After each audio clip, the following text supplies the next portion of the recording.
Era a primeira vez que ela se abria assim, e ele simplesmente não conseguiu resistir. A noite inteira preso em cada palavra, em cada olhar. De onde você está assistindo essa história? Se inscreve no canal e deixa o like, porque o que aconteceu depois vai te surpreender. A luz dourada do entardecer baiano se filtrava pelos arcos coloniais do solar do Unhão, pintando sombras alongadas sobre as pedras centenárias que haviam presenciado séculos de história. O ar morno daquela noite de primavera carregava consigo o perfume embriagador dos jasmins, misturando-se com as notas sofisticadas dos perfumes caros que flutuavam entre os convidados do baile beneficente mais exclusivo de Salvador. Carolina Souza parou no umbral do pátio principal, prendendo a respiração. Seus olhos escuros, da cor do café recém-coado, percorriam cada detalhe daquele cenário que parecia tirado de um sonho impossível. A Baía de Todos os Santos brilhava ao fundo, enquanto as primeiras estrelas começavam a surgir no céu violáceo. Nunca havia imaginado que uma simples entrega de trabalho a levaria até ali. Suas mãos tremiam imperceptivelmente, escondidas entre as pregas do vestido vermelho carmesim que havia pertencido à sua avó. Durante 3 madrugadas consecutivas, enquanto os tambores do pelourinho enchiam o silêncio da noite, Carolina havia ajustado cada costura, modificado cada pence, transformando aquela relíquia familiar em algo que pudesse usar sem despertar suspeitas de sua origem humilde. O veludo gasto ainda conservava o aroma de alfazema e memória que sua avó costumava deixar em todas as suas roupas. A jovem costureira de 23 anos havia chegado ao solar do Unhão com um propósito simples: entregar um vestido de festa bordado à mão que lhe haviam encomendado para uma das convidadas. Deveria ter usado a entrada de serviço, a porta dos fundos, onde pessoas como ela entregavam seus trabalhos sem serem vistas, sem se misturar com a elite baiana que lotava aqueles salões. Mas um erro do segurança, um mal-entendido sobre direções e corredores, a havia conduzido diretamente ao coração da celebração. E agora estava ali, presa entre o desejo de fugir e a fascinação paralisante de presenciar um mundo que jamais seria o seu. O murmúrio das conversas cessou subitamente quando um homem subiu ao pequeno palco instalado junto à varanda principal. Carolina observou como os convidados dirigiam sua atenção a ele com uma mistura de respeito e algo que ela não soube identificar imediatamente. Talvez temor, talvez admiração, talvez ambos entrelaçados como os fios de um bordado complexo. Ricardo Monteiro tinha 42 anos, mas o peso de sua história lhe acrescentava uma gravidade que transcendia a idade.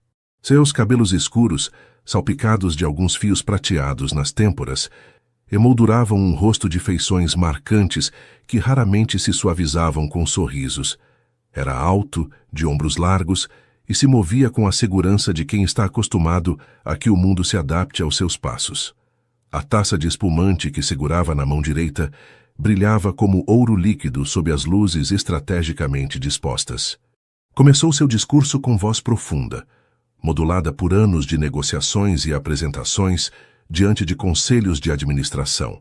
Falou sobre a fundação, sobre as crianças que se beneficiariam dos fundos arrecadados, sobre a responsabilidade de quem tinha mais em compartilhar com quem tinha menos.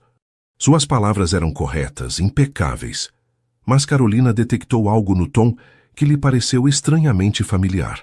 A cadência oca de quem recita um roteiro decorado, de quem construiu muros tão altos ao redor do coração que já não lembra como é falar das entranhas. Então seus olhares se cruzaram. Ricardo parou no meio de uma frase.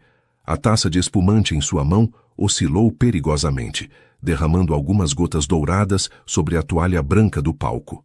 Seus olhos, de um verde intenso que lembrava as matas da Chapada Diamantina sob a chuva, se cravaram naquela jovem desconhecida que se destacava entre a multidão como uma chama viva no meio da escuridão. Carolina sentiu o impacto daquele olhar como um golpe físico no centro do peito. O ar abandonou seus pulmões. Suas bochechas se acenderam com um rubor que a maquiagem escassa não conseguia disfarçar. Quis desviar o olhar, quis dar meia volta e desaparecer por onde havia entrado, mas seus pés pareciam ter se fundido com as pedras centenárias do chão. Algo se deslocou no interior de Ricardo Monteiro naquela noite. Algo que estava adormecido há anos, enferrujado, abandonado em algum canto escuro de sua alma. Olhar para aquela mulher de vestido vermelho e mãos trêmulas foi como ouvir uma melodia esquecida, como encontrar uma carta antiga escondida entre as páginas de um livro que acreditava ter lido por completo. Ela era diferente, absolutamente, irremediavelmente diferente. Não possuía a beleza artificial das socialites paulistanas que o rodeavam habitualmente, essas mulheres esculpidas por cirurgiões e estilistas até perderem qualquer vestígio de humanidade genuína. Carolina tinha uma beleza que nascia de dentro, uma autenticidade despretensiosa que brilhava em cada gesto pequeno, na maneira como seus dedos acariciavam inconscientemente o tecido de seu vestido, em como mordia levemente o lábio inferior enquanto tentava passar despercebida. Ricardo terminou seu discurso de alguma forma que não recordaria depois. As palavras saíram de sua boca por pura inércia, enquanto sua mente, pela primeira vez em anos, se encontrava completamente ocupada por algo que não fossem cifras, contratos ou estratégias empresariais. Precisava saber quem era ela. Precisava ouvir sua voz. Precisava entender por que a presença dela havia conseguido o que nenhuma outra pessoa havia alcançado em mais de 2 décadas. Fazê-lo sentir algo.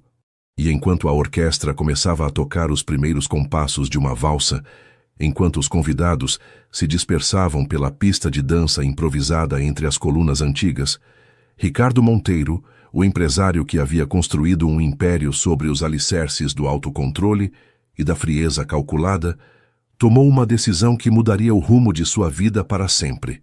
Desceu do palco e caminhou diretamente até ela. A Carolina viu aquela figura imponente se aproximar e seu primeiro instinto foi fugir. Conhecia seu lugar no mundo, entendia as fronteiras invisíveis que separavam pessoas como ela de homens como ele. Mas antes que pudesse se mover, seu corpo atraiu da maneira mais humilhante possível. Ao tentar recuar, seu salto se enganchou numa irregularidade do piso antigo. Perdeu o equilíbrio e, na tentativa desesperada de recuperá-lo, estendeu os braços em direção ao primeiro ponto de apoio disponível, um garçom que passava ao seu lado com uma bandeja repleta de canapés selecionados. O desastre foi espetacular em sua perfeição. A bandeja voou pelos ares, numa parábola quase poética. As coxinhas de siri, os bolinhos de bacalhau e as empadinhas de palmito se dispersaram como uma constelação gastronômica antes de se espatifarem contra as pedras centenárias do pátio. O som da porcelana se quebrando ecoou entre as colunas, e por um instante eterno, o silêncio caiu sobre o baile como um manto pesado. Todas as cabeças se viraram. Os murmúrios começaram quase imediatamente. Sussurros venenosos que Carolina podia sentir como agulhas se cravando em sua pele. O calor da vergonha subiu de seu peito até seu rosto, tingindo suas bochechas de um vermelho mais intenso que o de seu vestido. Quis que a terra se abrisse e a engolisse. Quis desaparecer, evaporar, se transformar numa daquelas sombras que brincavam entre os arcos. Mas então, uma mão firme pousou sobre seu braço e uma voz grave falou junto ao seu ouvido. Fique. Uma única palavra. 2 sílabas que continham algo que Carolina não soube interpretar. Uma ordem, uma súplica, uma promessa. Ricardo havia chegado até ela no momento exato do desastre. Com um gesto sutil mas autoritário, dispensou os funcionários que se apressavam a limpar a bagunça. Seu olhar varreu os convidados curiosos com uma frieza que os fez voltar imediatamente às suas conversas, como se nada houvesse acontecido. Me desculpe muito, murmurou Carolina, sua voz apenas um fio trêmulo. Eu não deveria estar aqui. Vim entregar uma encomenda e me perdi. E... como você se chama? A pergunta a interrompeu, direta e sem rodeios. Carolina ergueu o olhar e encontrou aqueles olhos verdes que a observavam com uma intensidade desconcertante. Carolina, respondeu, sentindo-se estranhamente exposta sob aquele olhar. Carolina Souza. Carolina, repetiu ele, saboreando o nome como se fosse um vinho excepcional. Um nome bonito, forte, brasileiro. Ela piscou, surpresa com aquela reviravolta inesperada na conversa. Obrigada. Às vezes, as coisas mais autênticas nascem da simplicidade, disse Ricardo, e algo em seu tom sugeria que falava de muito mais que nomes. Me permite convidá-la para uma bebida? Como desculpa pelo comportamento dos meus convidados, que certamente a fizeram se sentir desconfortável com seus olhares. Carolina hesitou. Tudo naquela situação contradizia as regras não escritas de seu mundo. Ela era uma costureira do Pelourinho, ele era um dos homens mais ricos do Brasil. Ela havia chegado ali para entregar um trabalho. Ele era o dono daquele solar alugado para a ocasião. A distância entre ambos era oceânica, mas havia algo nos olhos dele, algo que ela reconheceu sem poder nomear. Uma solidão profunda, camuflada sob camadas de sofisticação e poder. Uma ferida antiga que pulsava sob a superfície daquela fachada impecável. Só uma, aceitou finalmente. E depois preciso ir embora. Ricardo sorriu pela primeira vez naquela noite, e Carolina descobriu que, quando o fazia, seu rosto se transformava completamente. As linhas duras se suavizavam, os olhos se iluminavam, e por um instante fugaz, ela pôde vislumbrar o homem que talvez ele tivesse sido antes de a vida endurecê-lo. Ele a guiou até um canto afastado do pátio, onde uma pequena mesa de ferro forjado esperava sob a sombra de um jasmineiro carregado de flores. O aroma de jasmim era mais intenso ali, quase inebriante. Um garçom apareceu silenciosamente com 2 taças de champanhe gelado, e Carolina se perguntou como era possível que o serviço soubesse exatamente qual bebida trazer sem que ninguém houvesse pronunciado uma palavra. — O que você faz, Carolina? Perguntou Ricardo, inclinando-se levemente em sua direção, como se as palavras dela fossem o som mais importante do universo. — Sou costureira. Tenho um pequeno ateliê no Pelourinho, herdado da minha avó. Me especializo em vestidos de festa e de noiva, mas também faço ajustes e trabalhos sob encomenda. Você bordou o que está usando? Carolina baixou o olhar para seu vestido, consciente de cada imperfeição que só ela podia detectar. Era da minha avó, eu só ajustei. Não diga só. A voz de Ricardo endureceu levemente. Criar algo com as próprias mãos nunca é só nada. É a forma mais pura de expressão humana. Ela o olhou com renovada curiosidade. Não esperava aquela sensibilidade de um empresário hoteleiro, conhecido por sua eficiência implacável nos negócios. O senhor cria coisas com suas mãos? Não. A resposta foi cortante, quase amarga. Eu compro coisas que outros criam. Acumulo, administro, multiplico. Mas não crio nada verdadeiro.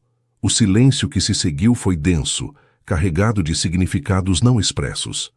Carolina teve a sensação de haver tocado acidentalmente uma ferida profunda, e o impulso de se desculpar lutou contra a curiosidade de saber mais.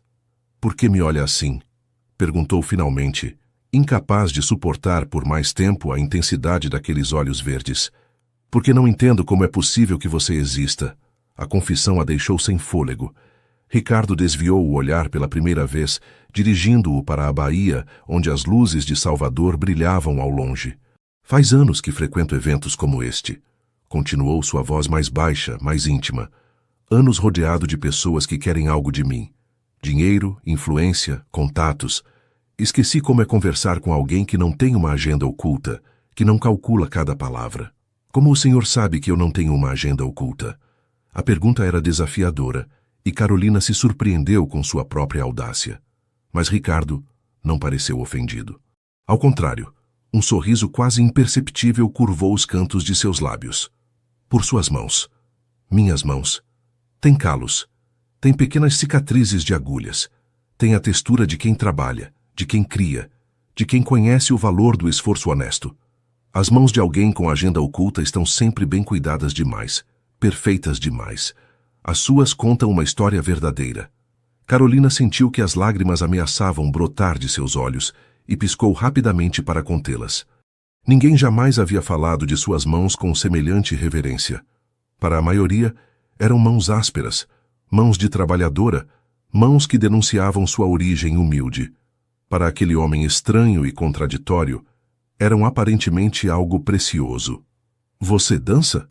Perguntou Ricardo de repente, pondo-se de pé e oferecendo-lhe a mão. Não sei dançar. Pelo menos não formalmente. Só dancei com minha avó na cozinha de casa, quando ela colocava discos antigos de Luiz Gonzaga. Então será uma honra ser seu segundo parceiro de dança. Ela tomou a mão dele, e o contato de sua pele contra a dele enviou uma descarga elétrica através de todo o seu corpo. Deixou-se guiar até o centro do pátio, onde outros casais já se moviam ao ritmo da orquestra. A música mudou naquele momento, como se o maestro houvesse percebido algo especial no ar, e os primeiros compassos de uma valsa lenta encheram a noite. "Confie em mim", sussurrou Ricardo junto ao seu ouvido. "Apenas me siga." E Carolina o fez. Seus passos eram desajeitados no começo, inseguros, tropeçando nos dele e nas dobras de seu próprio vestido.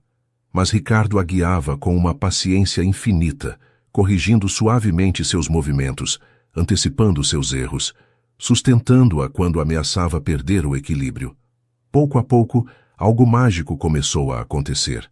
Seus corpos encontraram um ritmo comum, uma sincronia que transcendia a técnica e adentrava territórios mais profundos. O mundo ao redor se difuminou até desaparecer. Os demais convidados, as colunas antigas, as estrelas que brilhavam sobre eles.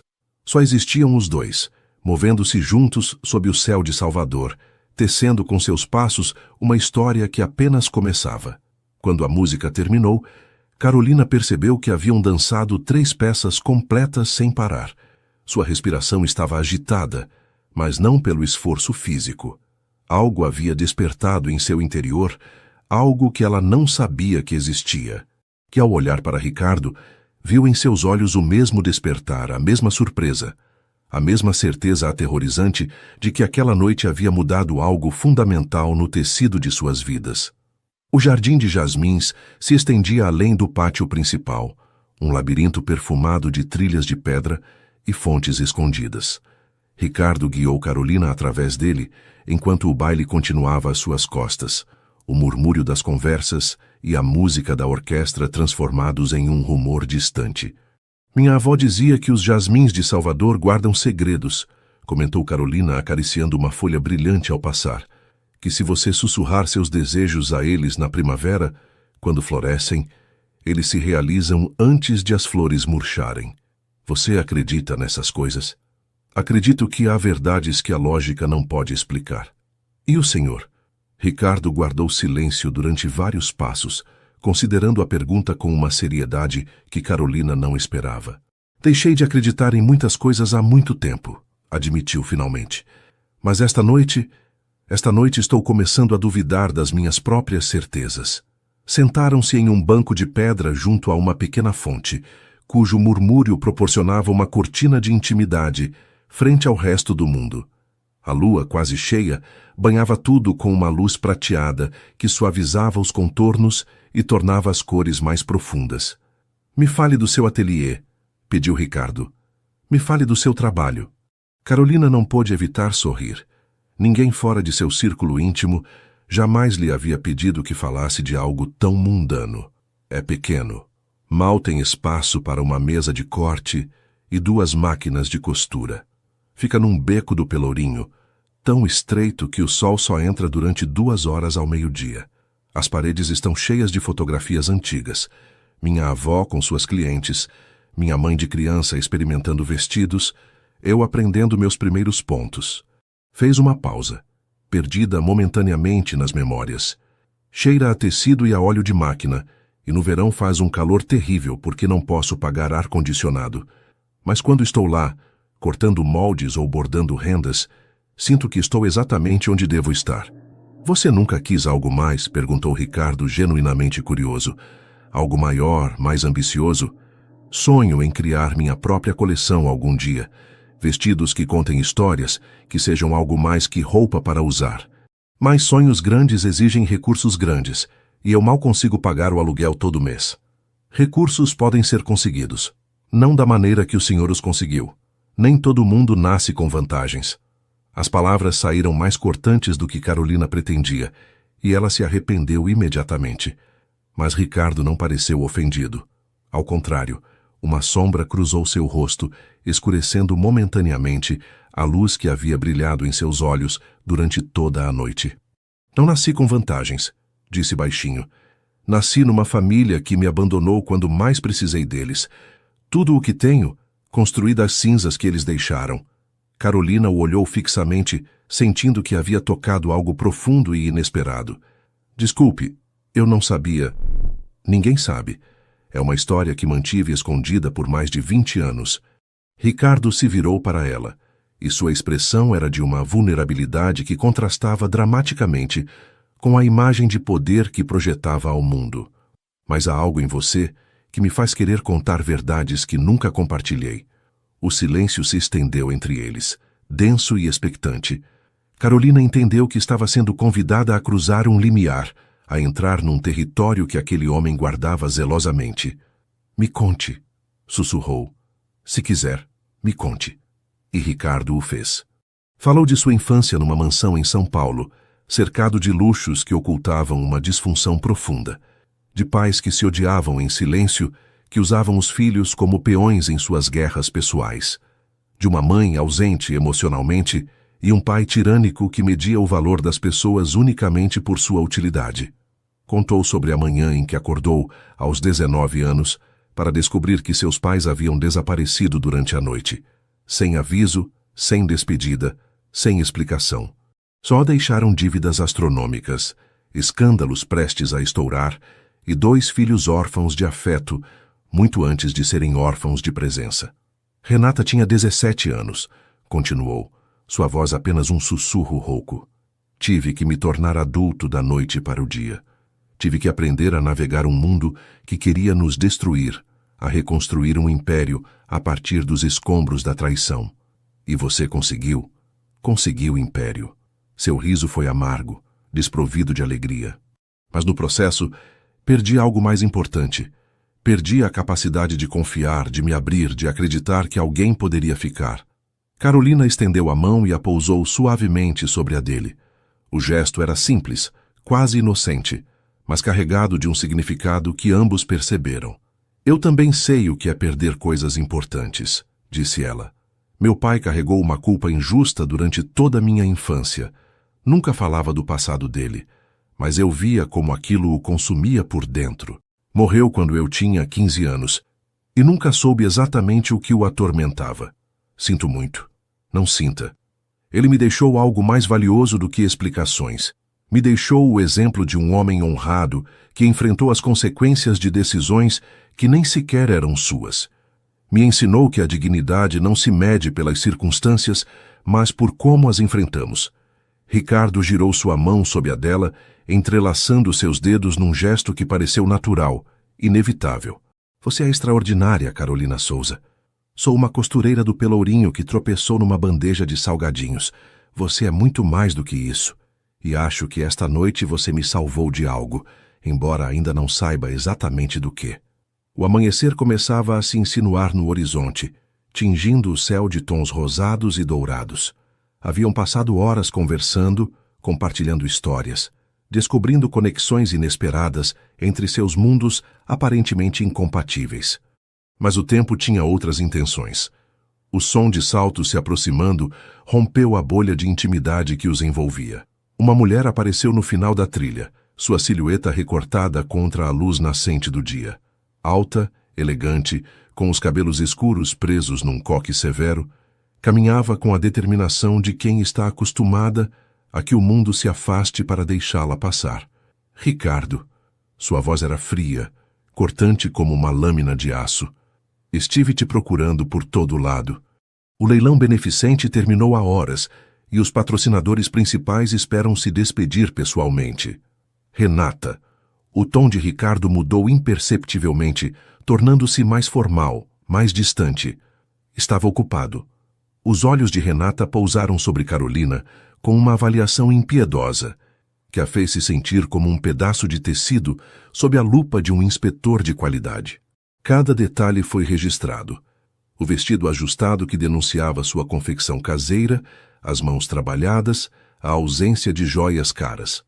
Já vejo, disse lentamente, e nessas 2 palavras Carolina percebeu um universo de desprezo. Talvez sua convidada devesse se retirar. Os funcionários de serviço têm sua própria saída. Renata, não se preocupe. Carolina se pôs de pé, reunindo os fragmentos de sua dignidade ferida. Já estava de saída mesmo. Carolina, espere. Mas ela já estava caminhando em direção ao pátio principal, seus passos rápidos sobre as pedras antigas. Ricardo fez menção de segui-la, mas a mão de sua irmã se fechou sobre seu braço com uma força surpreendente. Deixe-a ir, sibilou Renata. Você não sabe quem é essa mulher. Sei exatamente quem ela é. Não, irmão, não sabe. Mas eu sei. E quando eu lhe contar a verdade, você vai me agradecer. A última imagem que Carolina viu antes de desaparecer pelo portão principal foi a de Ricardo. Imóvel ao lado de sua irmã, a luz do amanhecer dourado sobre a baía de Todos os Santos, iluminando seu rosto, enquanto algo que poderia ter sido esperança se extinguia lentamente em seus olhos. 3 dias depois do baile, Carolina recebeu uma ligação que mudaria tudo. Estava em seu ateliê, cercada de metros de seda marfim que precisava se transformar num vestido de noiva para uma cliente de junho. O zumbido da máquina de costura enchia o pequeno espaço, enquanto suas mãos, experientes e seguras, guiavam o tecido sob a agulha. Havia tentado não pensar em Ricardo. Havia fracassado espetacularmente. Cada vez que fechava os olhos, via o rosto dele iluminado pela lua do jardim. Cada vez que o silêncio caía sobre o ateliê, ouvia o eco de sua voz contando segredos que guardava havia décadas. Havia sido uma noite irreal, um parêntese mágico em sua existência ordinária. E como tudo que é mágico, havia terminado ao amanhecer. O telefone tocou 3 vezes antes que Carolina se decidisse a atender. Senhorita Souza? A voz do outro lado era masculina, profissional, desprovida de calor. Estou ligando a pedido do Sr. Monteiro.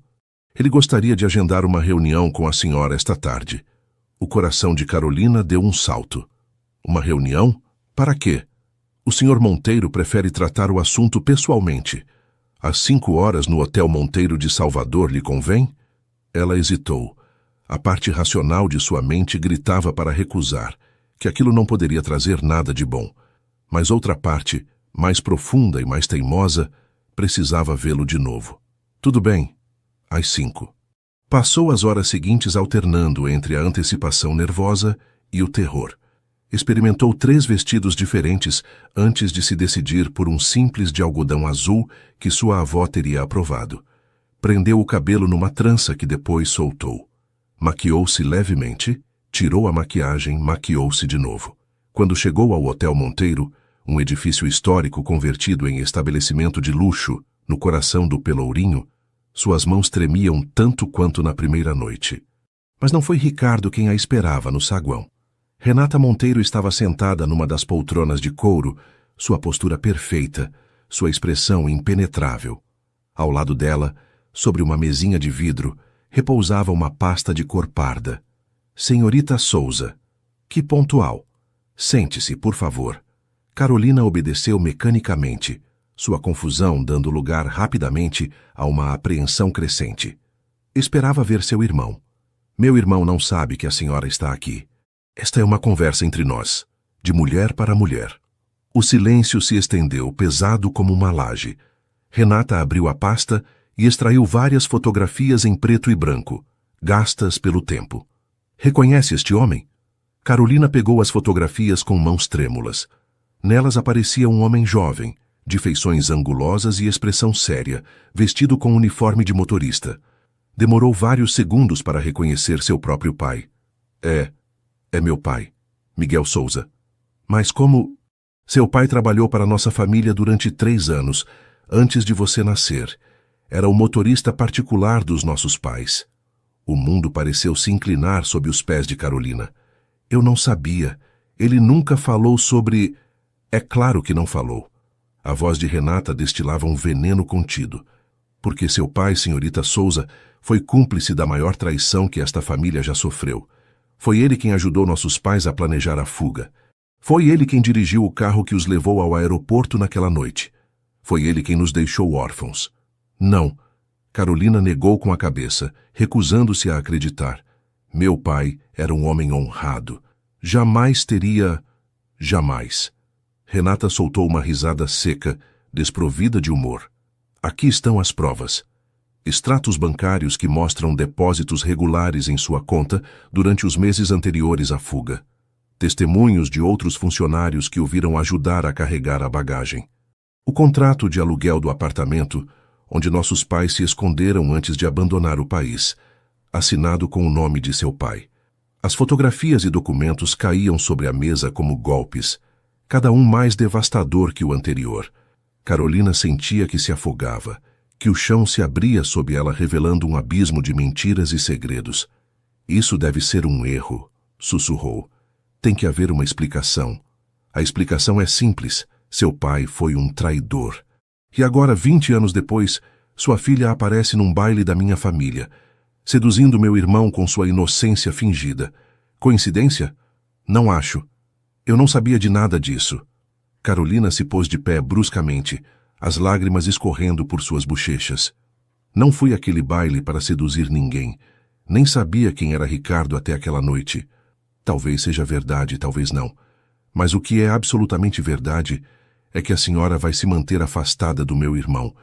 Não permitirei que a filha do homem que destruiu nossa família se aproxime do pouco que nos resta. Renata se pôs de pé, sua altura imponente projetando uma sombra ameaçadora sobre Carolina. Se voltar a contactar Ricardo, se voltar a tentar vê-lo, vou garantir que toda Salvador conheça a história do seu pai. Vou destruir seu pequeno negócio, sua reputação, tudo o que lhe importa. Está claro? Carolina não respondeu. Não conseguia. As palavras haviam se prendido em sua garganta, junto com os soluços que lutava por conter. Saiu do hotel cambaleando, o mundo convertido num borrão de cores e sons que já não faziam sentido. Caminhou sem rumo pelas ruas de Salvador, atravessando praças e becos que conhecia de cor, mas que agora lhe pareciam estranhos, hostis. Seu pai. Seu pai. O homem que lhe havia ensinado a costurar seu primeiro botão, que cantava cantigas de ninar antes de dormir, que trabalhou até o último dia de sua vida para lhe dar uma educação decente. Esse homem, segundo Renata, era um traidor. Não podia ser verdade. Se recusava a aceitar. Mas as dúvidas haviam sido plantadas, e como sementes venenosas, começariam a crescer na escuridão das noites em claro que viriam. Enquanto isso, do outro lado da cidade, Ricardo Monteiro tentava mais uma vez ligar para o número que Carolina lhe havia dado na noite do baile. Como nas vezes anteriores, ninguém atendeu. O que ele não sabia era que sua irmã havia ordenado que aquele número fosse bloqueado de todos os telefones da família.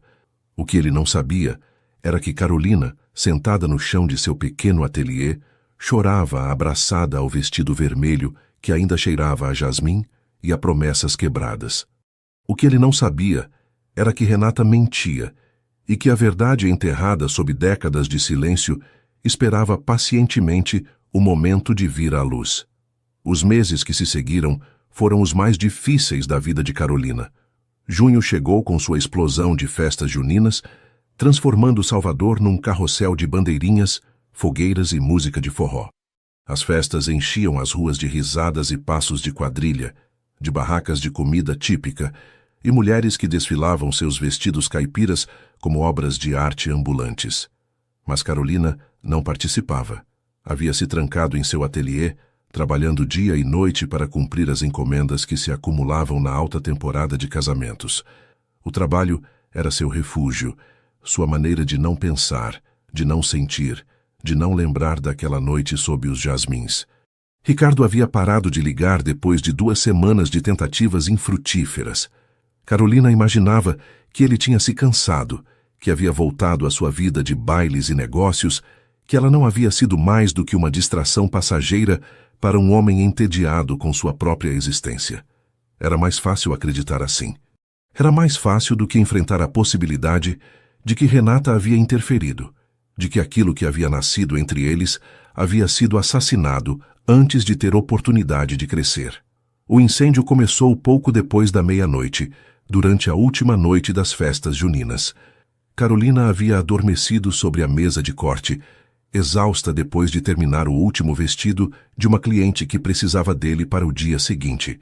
O cheiro de fumaça a acordou, áspero e penetrante, invadindo seus pulmões antes que seus olhos pudessem se abrir.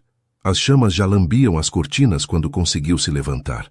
Vinham dos fundos, onde ela guardava os tecidos, os bordados, os moldes centenários que sua avó havia acumulado durante toda a vida. O fogo se alimentava deles com uma fome voraz, consumindo em minutos o que gerações haviam construído. Carolina saiu para a rua tossindo, os pulmões ardendo, as lágrimas se misturando com a fuligem que cobria seu rosto. Os vizinhos haviam chamado os bombeiros, mas quando chegaram, só restavam cinzas. Tudo o que ela tinha havia desaparecido. Os vestidos pela metade, as máquinas de costura, as fotografias de sua família, os dedais de prata que haviam passado de mãe para filha durante gerações. O vestido vermelho de sua avó, o mesmo que havia usado na noite em que conheceu Ricardo. Ficou de pé diante dos escombros fumegantes até o amanhecer, incapaz de se mover, incapaz de processar a magnitude da perda. Uma vizinha pôs um cobertor sobre seus ombros. Outra ofereceu um copo d'água, que ela não conseguiu beber. Os investigadores determinaram depois que o incêndio havia sido acidental, um curto-circuito na instalação elétrica antiga. Mas para Carolina, a causa não importava. O resultado era o mesmo. Estava sozinha, sem nada, com o peso de um passado que não compreendia e um futuro que havia se transformado em cinzas. As semanas seguintes foram de pura sobrevivência. Mudou-se para uma pensão barata na periferia de Salvador, dividindo o quarto com uma estudante que mal ficava em casa. Aceitou trabalhos de faxina, de garçonete, do que fosse necessário para pagar o aluguel e comer algo além de pão com manteiga. Mas não abandonou a costura. Com suas últimas economias, comprou tecidos baratos na Feira das Sete Portas. Cortava e bordava à noite, à luz de uma lamparina que havia encontrado no lixo, criando peças pequenas que vendia aos domingos no mercado modelo. Seus lenços bordados à mão chamaram a atenção primeiro dos turistas, que apreciavam a autenticidade de seu trabalho. Depois, de alguns soteropolitanos que reconheciam a qualidade excepcional de seus pontos. E, finalmente, num domingo de setembro particularmente quente, de uma mulher alta e elegante que parou diante de sua pequena banca com uma expressão de genuíno espanto. "Você bordou isto?" perguntou, segurando um xale negro com rosas vermelhas que pareciam prestes a ganhar vida. "Sim, senhora. Fernanda. Me chamo Fernanda Prado. Sou estilista em São Paulo." Carolina a olhou sem compreender totalmente a magnitude do que estava acontecendo. "Estou há 20 anos neste ramo", continuou Fernanda, seus dedos percorrendo cada ponto com reverência. "Já trabalhei com os melhores artesãos do Brasil, mas nunca vi um trabalho como este. Cada rosa conta uma história diferente. Esta aqui, no canto, tem uma tristeza linda. E esta do centro é esperança? Saudade? É memória", murmurou Carolina. "As rosas são os momentos que não quero esquecer." Fernanda a olhou fixamente e algo em sua expressão mudou. Já não era apenas admiração profissional. Era reconhecimento. Uma artista reconhecendo outra. "Você tem mais trabalhos?" Carolina hesitou. "Perdi tudo num incêndio há uns meses. Isto é tudo o que consegui fazer desde então." "Então terá que fazer mais. Muito mais." Fernanda tirou um cartão de sua bolsa e o pressionou nas mãos de Carolina. "A São Paulo Fashion Week é em outubro. Preciso de uma coleção que surpreenda, que emocione, que faça os críticos mais cínicos chorarem. E acho que você é a pessoa que pode me ajudar a conseguir isso." Carolina olhou para o cartão, depois para Fernanda, depois de volta para o cartão. O mundo parecia ter girado sobre seu eixo. "Não tenho ateliê. Não tenho ferramentas. Não tenho nada. Terá tudo o que precisar. A única coisa que preciso de você é seu talento e sua dedicação." Era demais. Depois de meses de perdas e sobrevivência, aquela oferta parecia irreal, quase cruel em sua generosidade. "Por que eu?" perguntou Carolina, a desconfiança tingindo sua voz. "Há centenas de artesãs com mais experiência, com mais recursos." Fernanda sorriu, e seu sorriso tinha um calor que desarmou as defesas de Carolina. "Porque as outras bordam com as mãos. Você borda com a alma. E isso, querida, não se ensina nem se compra." Naquela noite, em seu quarto na pensão, Carolina chorou pela primeira vez desde o incêndio. Mas não eram lágrimas de tristeza. Eram lágrimas de algo que havia esquecido como se sentia: esperança. E enquanto a lua se erguia sobre Salvador, em São Paulo, Ricardo Monteiro contemplava as mesmas estrelas da varanda de seu apartamento nos Jardins. Na mão, um copo de uísque que estava há horas sem provar. Na mente, a memória de uns olhos escuros e umas mãos que contavam histórias. Ele não sabia que o destino estava tecendo os fios para um reencontro. Não sabia que as cinzas das quais Carolina havia renascido o levariam de volta a ela. Não sabia que a verdade sobre o passado estava prestes a vir à luz, mudando tudo. O outono havia pintado as árvores da Avenida Paulista com tons ocres e dourados quando Ricardo recebeu a visita que desenterraria décadas de mentiras. Passara meses num estado de funcionamento automático. Comparecia a reuniões, assinava contratos, tomava decisões que movimentavam milhões de reais, mas fazia tudo com a frieza de um autômato. Sua equipe atribuía isso ao seu habitual profissionalismo. Só Renata sabia que algo havia se quebrado em seu irmão naquela noite de primavera em Salvador. O jornalista se chamava Fernando Gomes. Trabalhava para a Folha de São Paulo na seção de investigação e passara meses seguindo o rastro de um escândalo financeiro dos anos 90 que havia ficado sem solução. "Senhor Monteiro, agradeço por me receber", disse Fernando, sentando-se diante da mesa de mogno do escritório de Ricardo. "Sei que seu tempo é valioso. O seu também, suponho. Então vamos direto ao ponto." Fernando abriu sua pasta e extraiu uma pasta grossa, repleta de documentos e fotografias. "Durante os últimos 6 meses, estive investigando a fuga dos seus pais e o escândalo financeiro que a precedeu. Encontrei informações que acho que vão lhe interessar." Ricardo sentiu seus músculos se tensionarem involuntariamente. "Esse é um assunto encerrado, Sr. Gomes. Não tenho interesse em remexer o passado. Talvez mude de opinião quando vir isto." Fernando deslizou uma fotografia sobre a mesa. Mostrava um homem jovem com uniforme de motorista, o mesmo que Renata havia mostrado a Carolina meses antes. Miguel Souza trabalhou para sua família como motorista durante 3 anos. "Eu sei. Sabe também que sua família o chantageou para que ele guardasse silêncio?"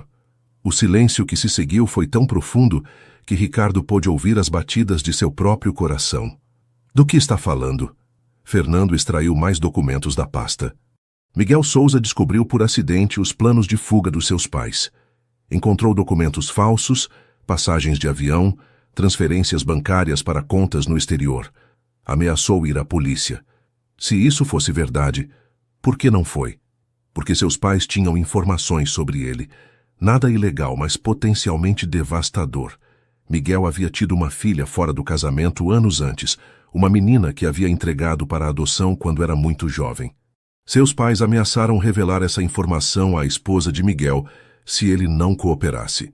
Ricardo processava as palavras como golpes físicos, cada uma mais demolidora que a anterior. Miguel concordou em dirigir o carro naquela noite, mas não para ajudá-los a escapar. Fez isso porque era a única maneira de reunir provas que pudessem incriminá-los depois. Gravou conversas, fotografou documentos, compilou evidências, mas quando tentou entregá-las às autoridades, sua palavra foi descartada. Era um simples motorista contra a palavra de uma família poderosa. E os depósitos bancários? Renata me mostrou provas de que ele recebia pagamentos regulares. Fernando negou com a cabeça. Esses depósitos faziam parte da chantagem. Seus pais os faziam parecer pagamentos, criando uma falsa evidência de cumplicidade. Se Miguel falasse, esses registros o incriminariam. Era um seguro de silêncio. Ricardo se levantou bruscamente, incapaz de permanecer sentado. "Por que me conta isso agora? Por que não tornou pública essa informação antes?" "Porque acabei de encontrar as provas definitivas, as gravações originais de Miguel, os documentos que ele compilou. Estavam escondidos num baú de cedro que a família dele guardava, esperando o momento certo para vir à luz." A família dele? Miguel Souza morreu há anos, mas deixou uma filha, Carolina Souza. Ela encontrou o baú recentemente, depois de perder tudo num incêndio. Era a única coisa que restava de seu pai. O nome atingiu Ricardo como uma onda gelada. "Carolina", sussurrou. "A conhece?" Ricardo não respondeu. Sua mente viajava a uma velocidade vertiginosa, conectando pontos que antes pareciam desconexos. Carolina, a filha do homem que havia sido injustamente culpado. A mulher da qual Renata o havia separado com mentiras. A mesma Renata que havia tido acesso a toda essa informação durante 20 anos. Renata sabia? A pergunta saiu rouca, carregada de uma fúria mal contida. Fernando guardou silêncio, mas sua expressão foi resposta suficiente. Ricardo saiu do escritório sem se despedir. Caminhou pelos corredores do edifício como um homem possuído, ignorando os olhares curiosos dos funcionários, os cumprimentos que ficavam sem resposta. Encontrou Renata na sala de reuniões, revisando relatórios financeiros com sua habitual expressão de eficiência implacável. Quando ela o viu entrar, algo em seu rosto mudou. Um lampejo de alarme cruzou seus olhos antes que pudesse disfarçá-lo. Ricardo, não te esperava até... Você sabia? 3 palavras, 6 sílabas contendo anos de traição. Não sei do que está falando. Você sabia que Miguel Souza era inocente. Sabia que nossos pais o chantagearam. Sabia de tudo isso e me escondeu durante 20 anos. Renata se levantou lentamente, sua compostura começando a se esfacelar. Tudo o que fiz foi para te proteger. Me proteger. Destruindo um homem honrado. Me separando da filha dele. Ela teria arruinado tudo o que construímos. A máscara de Renata finalmente desmoronou, revelando o medo e o ressentimento que sempre havia ocultado. Aquela mulher teria te afastado da empresa, de mim. Você teria descoberto a verdade e me odiado. Eu te odeio agora. As palavras caíram entre eles como uma guilhotina. Renata recuou como se tivesse recebido uma bofetada física. Ricardo, me escute. Não. Você teve 20 anos para falar. 20 anos para fazer a coisa certa. E escolheu mentir, manipular, destruir vidas inocentes para manter seu controle. Dirigiu-se à porta, mas parou no limiar. Vou convocar uma reunião extraordinária do Conselho. Vou apresentar minha demissão como presidente executivo e recomendar que você seja destituída do cargo. Você não pode fazer isso. Esta empresa é tão minha quanto sua. Esta empresa foi construída sobre mentiras, e eu não quero mais fazer parte disso. Saiu da sala, deixando para trás sua irmã e com ela a última peça da armadura que havia construído para se proteger do mundo. Precisava encontrar Carolina. Precisava explicar, pedir perdão, dizer a ela que tudo o que acreditava saber sobre aquela noite e os meses que se seguiram havia sido envenenado pelas mentiras de Renata. Não sabia se ela o perdoaria. Não sabia se era tarde demais. Só sabia que, pela primeira vez em sua vida, estava disposto a arriscar tudo por algo que não fosse ele mesmo. O pavilhão da Bienal fervilhava de atividade naquela tarde de outubro. A São Paulo Fashion Week havia transformado o histórico edifício num formigueiro de estilistas, modelos, jornalistas e fotógrafos que se moviam pelos bastidores com a urgência de abelhas numa colmeia. Carolina se encontrava num dos camarins improvisados, cercada de araras repletas de vestidos e do aroma penetrante de spray fixador. Suas mãos, que não haviam parado de tremer desde que chegara naquela manhã, acariciavam o babado de um dos vestidos que havia bordado durante meses de trabalho febril. A coleção que havia criado ao lado de Fernanda era sua declaração de existência. Cada peça contava uma história. O vestido preto com bordados de prata narrava a perda. O vermelho intenso com motivos de chamas falava de destruição e renascimento. O branco com bordados dourados simbolizava a esperança que havia se recusado a abandonar. 15 minutos, anunciou uma assistente, assomando a cabeça pela porta. Fernanda apareceu ao seu lado, impecável em seu tailleur preto. Pronta? Apavorada.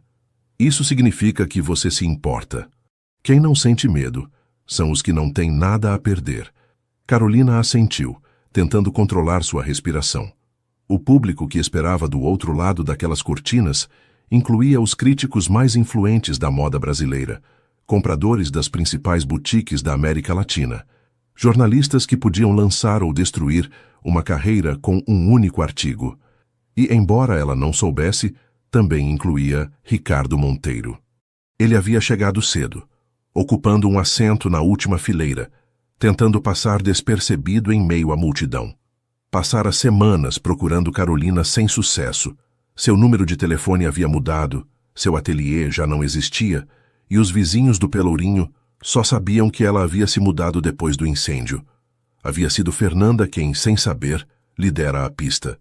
O nome de Carolina aparecia no programa do desfile como colaboradora principal, e quando Ricardo viu que o evento era patrocinado pela rede hoteleira Monteiro, um patrocínio que Renata havia organizado meses antes, em mais uma de suas manobras de imagem, a ironia lhe pareceu quase perfeita demais.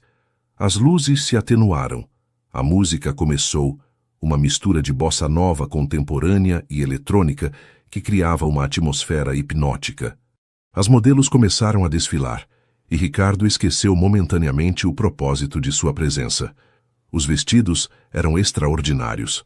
Cada um era uma obra-prima de artesanato e emoção.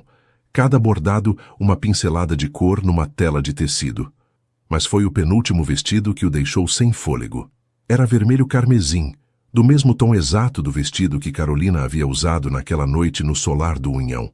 Mas este não era uma relíquia gasta, era uma declaração de triunfo. Os bordados formavam padrões de jasmineiros e arcos coloniais, de estrelas sobre telhados baianos e de duas figuras dançando sob a lua. Era a história deles. Carolina havia bordado a história deles naquele vestido. Quando o desfile terminou e o público irrompeu em aplausos, Ricardo já estava abrindo caminho em direção aos bastidores. Ninguém o deteve. Seu nome ainda abria portas naquele mundo, embora ele já não quisesse pertencer a ele. Encontrou-a de costas, recebendo felicitações de Fernanda e da equipe de produção. Seu cabelo estava preso num coque improvisado. Manchas de linha colorida salpicavam sua blusa branca, e suas mãos se moviam constantemente, incapazes de ficar inquietas. Carolina. Ela se virou ao ouvir seu nome, e a cor abandonou seu rosto. Ricardo. O silêncio que se seguiu foi denso, carregado de meses de distância, de mal-entendidos, de dor não expressa. À sua volta, a atividade continuava, mas eles haviam criado uma bolha de quietude no meio do caos. Preciso falar com você, disse ele. Há coisas que você precisa saber. Já sei tudo o que preciso saber. Sua irmã se encarregou de me explicar com bastante clareza. Minha irmã mentiu. Carolina piscou desconcertada. O quê? Tudo o que ela disse sobre seu pai era mentira. Ou pior, era uma versão distorcida da verdade desenhada para nos destruir. Não. Carolina balançou a cabeça, resistindo a acreditar. Meu pai era um homem honrado, jamais teria... Não teve. É isso que estou tentando dizer. A voz de Ricardo suavizou. Seu pai foi um herói, Carolina. Ele tentou impedir meus pais, reuniu provas contra eles. E eles destruíram a vida dele para mantê-lo em silêncio. Fernanda, percebendo que aquela conversa precisava de privacidade, interveio discretamente. Tem um camarim vazio no final do corredor. Podem usar aquele. Carolina hesitou, a desconfiança lutando contra a curiosidade, contra algo mais profundo que se recusava a reconhecer. 5 minutos, disse finalmente. Você me deve isso, pelo menos. O camarim era pequeno, mal mobiliado com uma cadeira, um espelho e um cabideiro vazio. Carolina se apoiou contra a parede, cruzando os braços num gesto defensivo. Ricardo permaneceu de pé junto à porta, mantendo a distância que ela claramente precisava. E então começou a falar. Contou a ela tudo o que havia descoberto graças à investigação de Fernando Gomes. Falou das gravações de seu pai, das provas que ele havia reunido arriscando sua própria segurança, da chantagem que o havia silenciado durante anos. Explicou como Renata havia usado essa informação para manipular os dois, para mantê-los separados, para proteger um poder que acreditava ameaçado por qualquer pessoa que pudesse se aproximar demais de seu irmão. Enquanto falava, observava como o rosto de Carolina passava da desconfiança à confusão, da confusão à dor, da dor a algo que parecia alívio, misturado com uma tristeza antiga. Meu pai, sua voz se quebrou. Ele nunca pôde me contar a verdade. Morreu carregando um peso que não lhe pertencia. Eu sei. E sinto muito. Sinto muito por não ter questionado antes as palavras de Renata. Sinto muito por ter deixado o medo me controlar. Sinto muito por cada dia que passou sem te procurar. Carolina fechou os olhos, as lágrimas rolando silenciosamente por suas bochechas. Por que agora? Por que vem me contar isso agora? Porque você precisava saber a verdade sobre seu pai, porque eu te devia isso, e porque... Ricardo respirou fundo, preparando-se para a vulnerabilidade que sempre havia evitado. Porque não parei de pensar em você desde aquela noite. Porque cada vez que fecho os olhos, vejo o jardim de jasmins e sinto que algo fundamental falta na minha vida. Aproximou-se um passo, depois outro, até que estivessem perto o suficiente para que ela pudesse ver as sombras sob seus olhos, as linhas de tensão que os meses haviam gravado em seu rosto. Não te peço que me perdoe. Não te peço que esqueça a dor que as mentiras minhas e da minha família te causaram. Só te peço que me deixe tentar te demonstrar que o homem que você conheceu naquela noite era real, que o que eu senti, o que nós sentimos, não foi uma ilusão. Carolina abriu os olhos. Neles brilhava algo que Ricardo não ousava nomear por medo de que desaparecesse. Aconteceram muitas coisas, sussurrou ela. Eu já não sou a mesma pessoa que tropeçou numa bandeja de salgadinhos.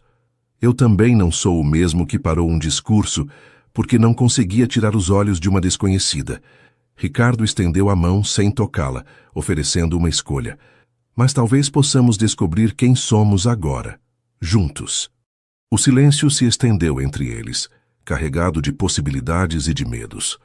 Lá fora, o burburinho do desfile continuava, alheio ao momento que se desenrolava naquele pequeno camarim. Finalmente, Carolina ergueu sua mão e a pousou sobre a dele. Não era um perdão, não era uma promessa. Era um começo, frágil, incerto, mas real. E às vezes, um começo é tudo o que se precisa. As semanas que se seguiram ao reencontro foram de uma complexidade que nenhum dos dois havia antecipado. Carolina havia aceitado explorar a possibilidade de reconstruir o que havia entre eles, mas as cicatrizes dos meses passados não saravam facilmente. Cada vez que Ricardo ligava, uma parte dela esperava que fosse a última vez. Cada vez que marcavam de jantar ou passear, ela buscava inconscientemente sinais de traição, de abandono iminente. O sucesso do desfile de moda havia aberto portas que Carolina nunca imaginou. Recebia encomendas de boutiques de todo o Brasil, ofertas de colaboração de estilistas internacionais, convites para eventos que antes teria considerado inalcançáveis. Mas em vez de alegria, sentia uma confusão paralisante. Ela merecia aquilo? Ou era apenas mais um sonho prestes a se desvanecer? Uma noite de março, depois de um jantar num restaurante com vista para o skyline de São Paulo, Ricardo percebeu que algo havia mudado no silêncio de Carolina. Você está muito longe esta noite, observou alcançando a mão dela sobre a mesa. Estou aqui. Fisicamente sim, mas sua mente está em outro lugar. Carolina desviou o olhar, fixando-o nas luzes da cidade que brilhavam abaixo deles como um manto de estrelas terrestres. Você já sentiu que tudo isso é demais? Perguntou finalmente. Que a qualquer momento algo vai acontecer para tomar de você. Constantemente. A honestidade da resposta a surpreendeu o suficiente para fazê-la se voltar para ele. Você? O homem que construiu um império das cinzas? Justamente por isso, porque sei quão frágil tudo pode ser, porque vi como as coisas que acreditamos sólidas desmoronam de um dia para o outro. Ele se inclinou para a frente, seu olhar intenso cravado no dela. Mas aprendi algo importante nestes meses, Carolina. Aprendi que o medo de perder não justifica recusar-se a ter. Vivi décadas construindo muros para me proteger da dor, e a única coisa que consegui foi me trancar numa prisão criada por mim mesmo. É fácil dizer. Não, não é. A voz de Ricardo se endureceu levemente. Não há nada fácil nisso. Todo dia escolho confiar quando tudo dentro de mim grita para fugir. Todo dia escolho acreditar que o que estamos construindo vale o risco de perder.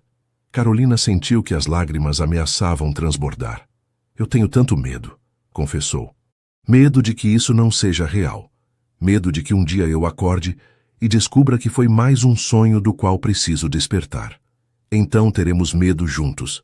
Não posso te prometer que tudo vai dar certo. Não posso garantir que não haverá mais dor, mais obstáculos, mais provas. A única coisa que posso te prometer é que você não enfrentará nada disso sozinha. Ele se levantou de seu assento e se ajoelhou diante dela, tomando seu rosto entre suas mãos com uma delicadeza infinita. Não estou te pedindo que confie em mim cegamente. Estou te pedindo que me permita conquistar essa confiança, dia a dia, gesto a gesto. Estou te pedindo que me dê a oportunidade de te demonstrar que há coisas neste mundo que não se desvanecem. Carolina o olhou fixamente, buscando em seus olhos algum indício de falsidade, de cálculo, das intenções ocultas que havia aprendido a esperar dos outros. Não encontrou nada disso. Só encontrou vulnerabilidade, esperança e um medo que espelhava o dela. Tudo bem, sussurrou. Tudo bem. Mas a paz que encontraram naquela noite seria testada mais cedo do que imaginavam. 3 dias depois, Carolina recebeu um pacote sem remetente no apartamento que havia alugado em São Paulo. Dentro, encontrou recortes de jornais, fotografias de paparazzi e uma nota manuscrita. As fotografias a mostravam entrando e saindo de restaurantes com Ricardo, passeando pelo Parque Ibirapuera, beijando-se discretamente numa esquina iluminada. Os recortes de jornais eram artigos de colunas sociais, especulando sobre a identidade da misteriosa mulher que havia capturado o coração do solteiro mais cobiçado do Brasil. A nota dizia simplesmente: ele vai destruir tudo o que você tocar, assim como os pais dele destruíram seu pai.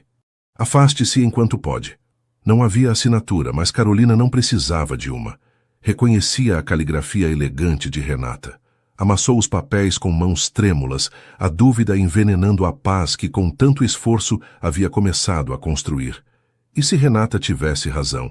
E se estivesse cometendo o mesmo erro de seu pai, aproximando-se demais de uma família que só sabia destruir?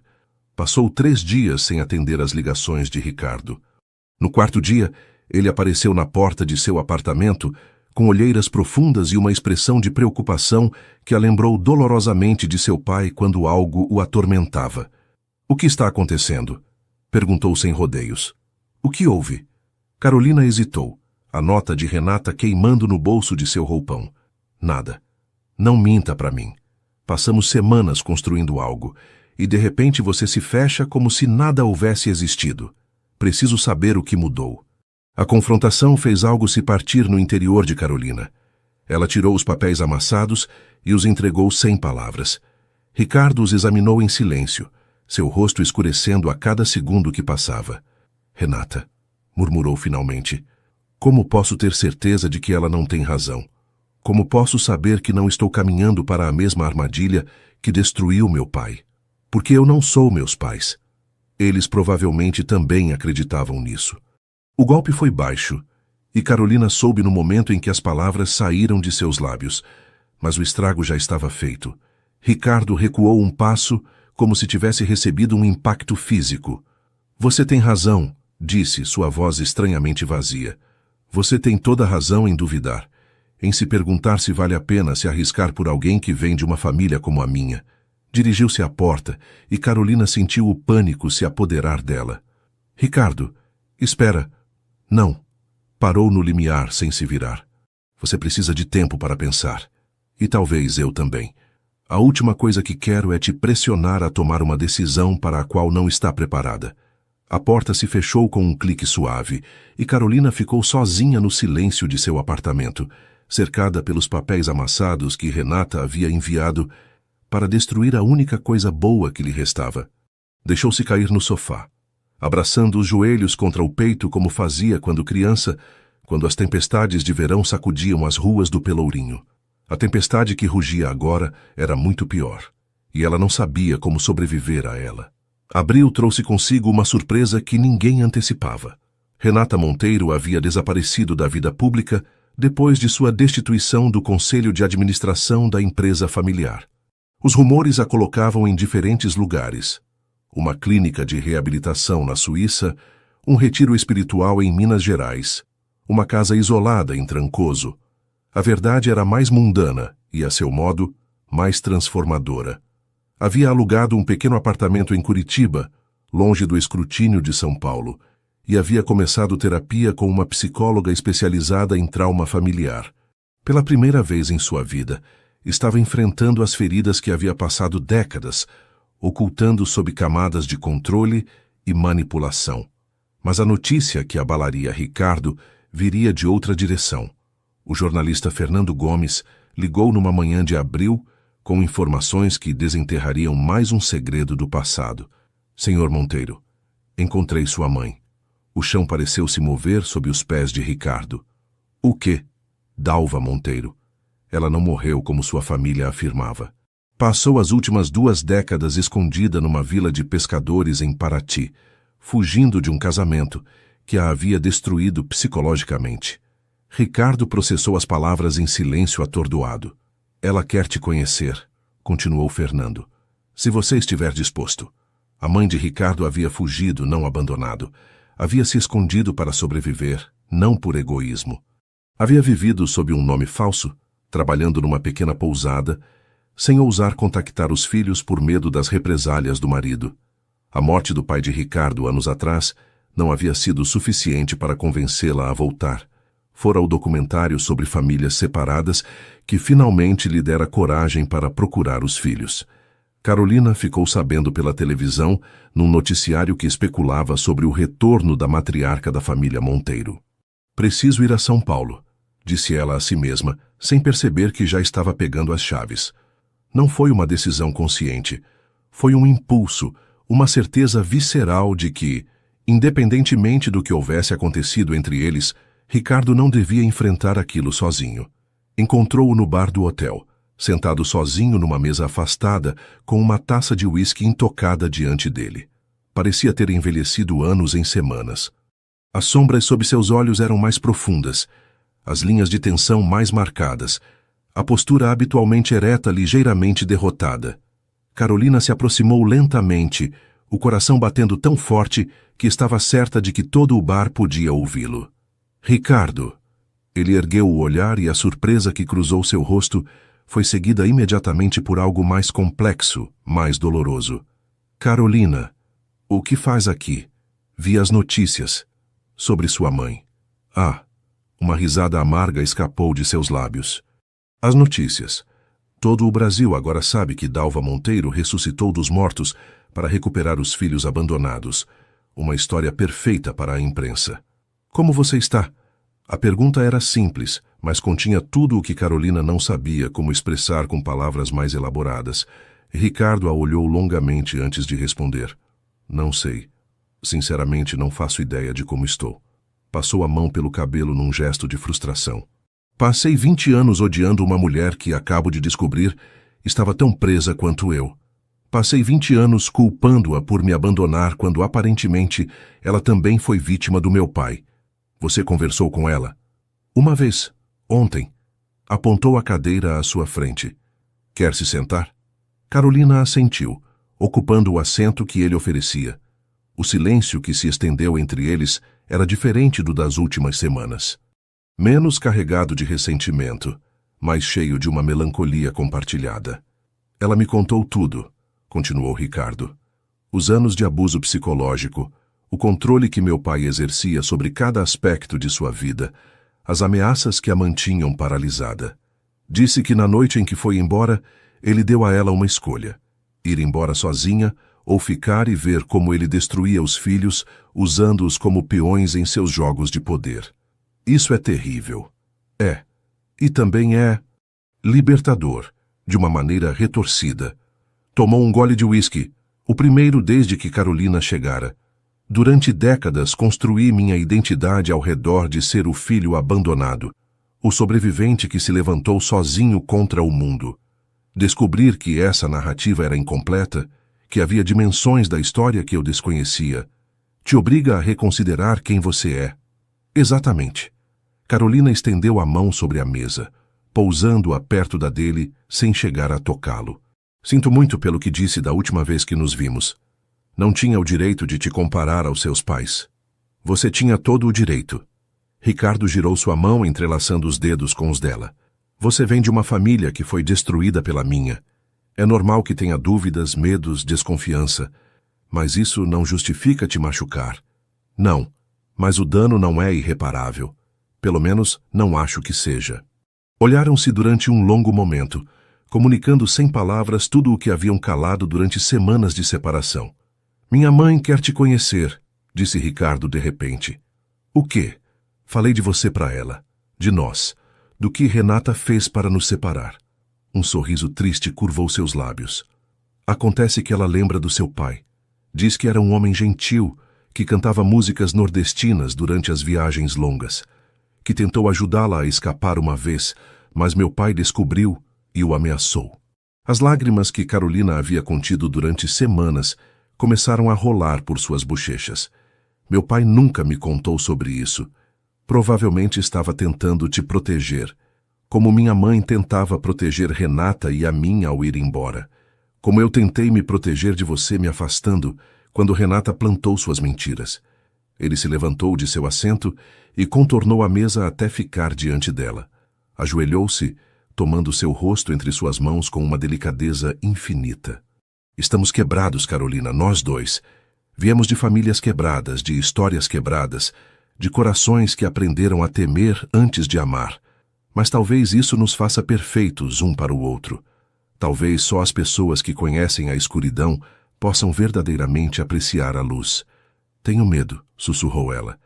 Eu também. Mas prefiro ter medo com você do que estar seguro sozinho. Beijou-a então.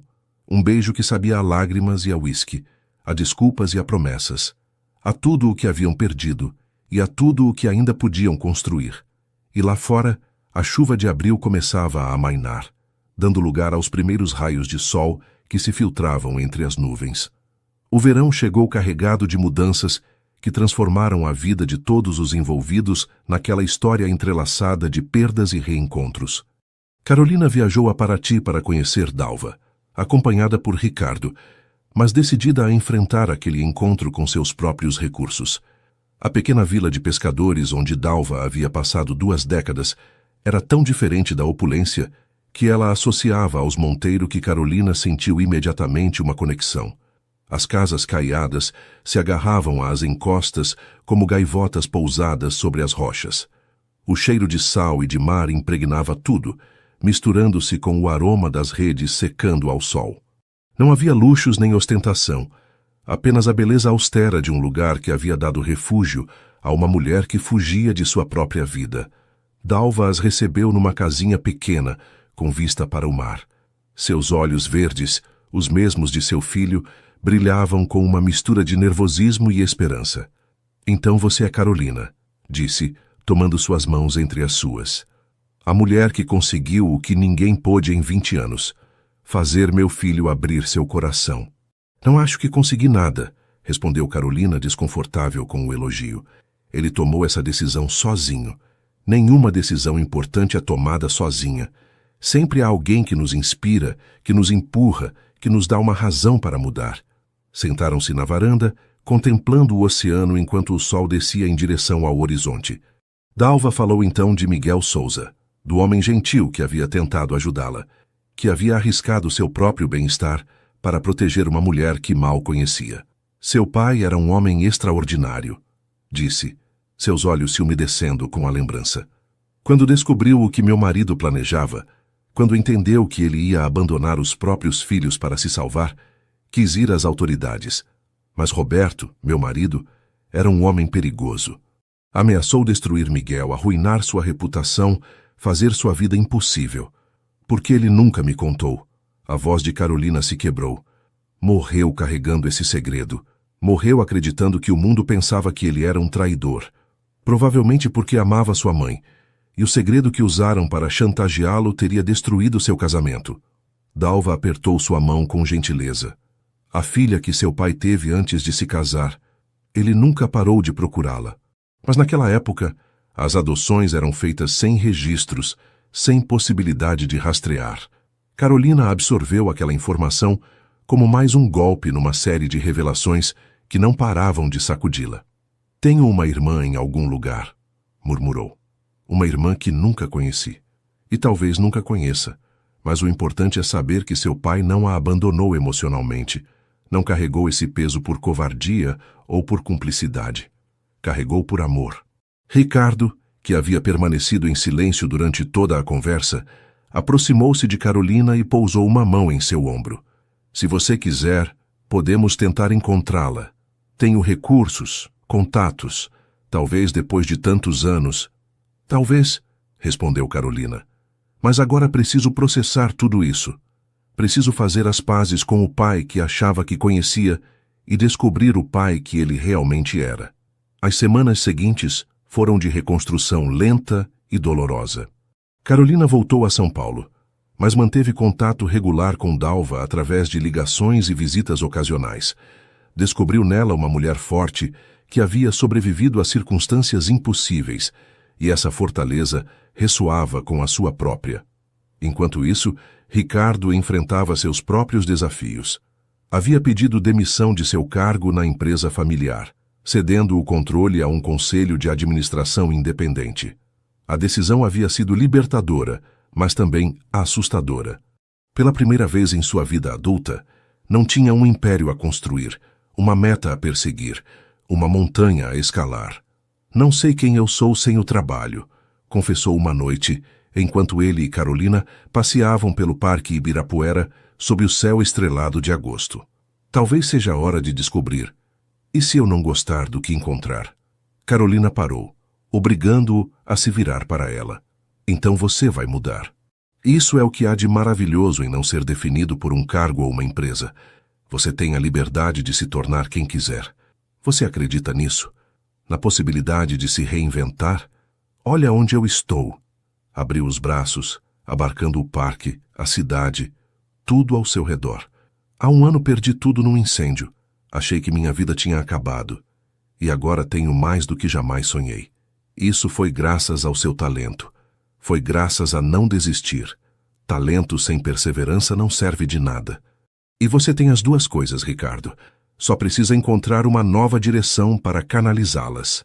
Ele a olhou durante um longo momento e algo mudou em sua expressão.